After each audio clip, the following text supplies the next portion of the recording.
आपण दिलेलं यश आणि त्याचबरोबर आम्हाला आदरणीय पंतप्रधान नरेंद्र मोदीजी यांच्या नेतृत्वामध्ये आणि महाराष्ट्राचे लोकप्रिय असे मुख्यमंत्री देवेंद्रजी यांच्या नेतृत्वामध्ये दिला गेलेला तळागाळातील प्रत्येक क्षेत्रामधला पाठिंबा हा असाच आपण वृद्धिंगत ठेवा, एवढीच आपण सर्वांना या पत्रकार परिषदेच्या माध्यमातून विनंती करतो. धन्यवाद.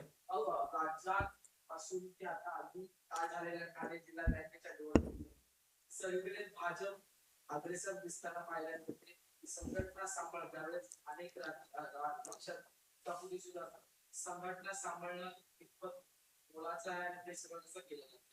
खरं तर ही जबाबदारी आहे आणि ही जबाबदारी फक्त एकटा रवींद्र चव्हाण याची ही जबाबदारी नसते. पार्टीचे असंख्य कार्यकर्ते, पदाधिकारी ह्या सगळ्यांची असणारी प्रचंड मेहनत आहे. मंडल स्तरावरचा असणारा छोटा छोटा कार्यकर्ता असेल, बूथ स्तरावरचा असणारा कार्यकर्ता असेल, शक्ती केंद्र प्रमुख असतील किंवा त्याचबरोबर जिल्हाध्यक्ष, त्याचबरोबर तिथले निवडून आलेले लोकप्रतिनिधी असतील, या सगळ्यांची असणारी प्रचंड मेहनत आणि त्याचबरोबर सरकार म्हणून देवेंद्रजींच्या नेतृत्वात करत असलेलं काम, जे महायुतीचं काम सुरू आहे, या सगळ्याचा फायदा हा संघटना वाढीच्या दृष्टिकोनातून फार मोठ्या प्रमाणात होतोय आणि पार्टी ही सर्व बाजूने प्रत्येक क्षेत्रामध्ये वाढताना त्यामुळे आपल्याला दिसते. वर्षभराचा लेखाजोखा तुम्ही आता बांधत आहात, भविष्यातील रणनीती काय आहे, कसं काम असणार आहे आणि किती लॉंग टर्म गोल केलेला आहे?